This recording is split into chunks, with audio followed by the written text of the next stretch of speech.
এই স্বাদের ভাগ পাওয়া খুবই মুশকিল ব্যাপার। Hello guys, this is Tania. Welcome to my channel Bangal মায়েস কিচেন ইন জার্মানি। আশা করি তোমরা সবাই ভালো আছো। আমিও আজকে ভালো আছি। তো আজকে আমি শেয়ার করতেছি মাছের ভর্তার রেসিপি, একদম বাঙাল স্টাইলে। চলো দেখি এখানে কি কি ইনগ্রিডিয়েন্টস আমি ইউজ করছি। বেশিরভাগ সময় আমার ইন্ডিয়ান বা এশিয়ান সুপারমার্কেট থেকেই আমার মাছ কেনা হয়। প্রবলেম শুধু এইটাই যে ওই মার্কেট থেকে যদি আমি মাছ কিনি তাহলে আমার পুরা গোটা মাছ কিনতে লাগে, যার লিগে আমার বাড়িতে আয়া ওই মাছটি পুরো পিস পিস করতে লাগে, তারা পিস কইরাও দেয় না। তো আমি ভাবলাম যে এখানকার এমনি নর্মাল যে জার্মান সুপার মার্কেটটি আছে, তো ওইখানে গিয়ে সেটা আমি ফিশ ফিলে যদি আনতে পারি, একবার টেস্ট করে দেখি যে এই ফিলেটি কিরকম হয়। তাই আমি রেওয়ে সুপারমার্কেটে গিয়ে দেখলাম ভ্যারাইটি অফ ফিশ ফিলে ওইখানে পাওয়া যাইতেছে। তো ওইখান থেকে একটু নেটে আমি একটু সার্চ করে দেখলাম যে কোনটা বেটার হইব। তো আমি ওখানে দেখলাম যে পাঙ্গাসিয়াস ফিলে কই একটা রয়েছে। জেনারেলি নেটের মধ্যে লেখা আসলো এটা কাইন্ড অফ বাসা বা শার্ক ক্যাটফিশ। তো আমার মনে হলো যে এটাই হয়তো বেস্ট অপশন হইব।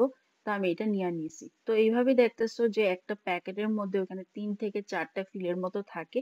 তো ওইটারে আমি পিস পিস করে কাইটা নিছি। নেওয়ার পরে এটাতে হলুদ, নুন আর লাল লঙ্কার গুঁড়া দিয়ে আমি একটু মাইখা নিছি। যে কোনো ভর্তারে সেরা বানানোর লিগা kachi ghani mustard oil is must. সরষের তেল গরম হওয়ার পরে এখানে আমি কাটা মাছের টুকরাগুলো এখানে দিয়ে দিছি। তারপর আস্তে আস্তে এপিঠ ওই পিঠ কইরা মাছের টুকরাটি লাল লাল কইরা ভাইজা নিতে হইব। কি সুন্দরভাবে মাছটি ভাজা হয়েছে দেখুন, একদম গোল্ডেন ব্রাউন। বাইরেরটা ক্রিস্পি ক্রিস্পি করতেছে আর ভেতরটা খুবই সফট, একদম পারফেক্ট মাছের ভাজা মতো হয়েছে। এই ছোট ছোট মাছের টুকরাটি তো এত ক্রিস্পি হয়, আমার তো দারুণ লাগে খাইতে।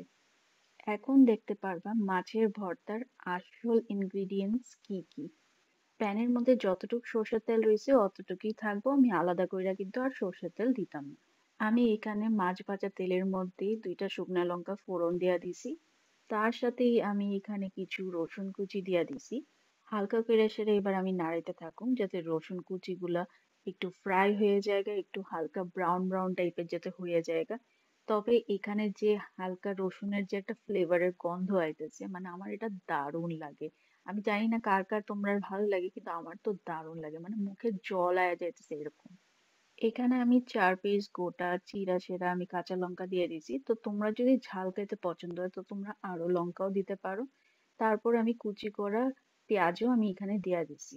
তো এখানে তো পেঁয়াজটা নাড়াইতে নাড়াইতে একটু যখন ভালোভাবে ফ্রাই হয়ে গেছে গা, গোল্ডেন ব্রাউন টাইপের হয়ে গেছে গা, তারপরে আমি ইলেকট্রিক চুলার নবটা বন্ধ করে দিছি। এখানে কিন্তু রান্নার পার্ট শেষ। তবে এখন দেখতে হইব যে ভর্তা কি করে মাখা হইতেছে। প্যানটা যখন ঠান্ডা হয়ে যাবো গা, আমি সেম প্যানের মধ্যে কিছু ধনিয়া কুচি দিয়ে সেটা আস্তে আস্তে মাখা স্টার্ট করুম।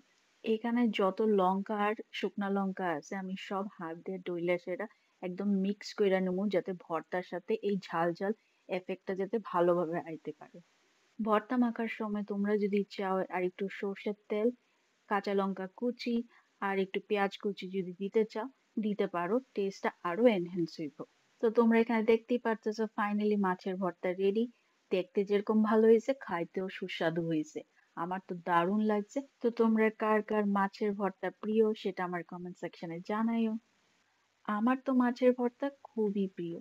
তো আমি মাছের ভর্তার লগে আর কি কি খাইছি চলো তোমরা দেখাই। প্লেটের মধ্যে আছে মাছের ভর্তা, তার লগে গরম গরম সাদা ভাত, 1 পিস মাছের ভাজা আর আম ডাল। এরম অমৃত খাবার আমার মনে হয় না দুনিয়াতে আর কেউ বানাইতে পারে। এটা শুধু বাঙালিরাই এরকম সুস্বাদু খাবার বানাইতে পারে। আমি নেক্সট ভিডিওতে আম মুগ ডালের রেসিপিটাও তোমরা লগে শেয়ার করু। তো আজকে লেগে ভিডিওটা এইটুকু। তোমরা যদি আমার ভিডিওসটি পছন্দ হয় তো প্লিজ লাইক কমেন্ট আর সাবস্ক্রাইব করো আমার চ্যানেল। সাথে আমার ফেসবুকের পেজটা তোমরা ফলো করো, আমি তাহলে খুব খুশি হবো। তো টেক কেয়ার, চিয়ার্স, বাই।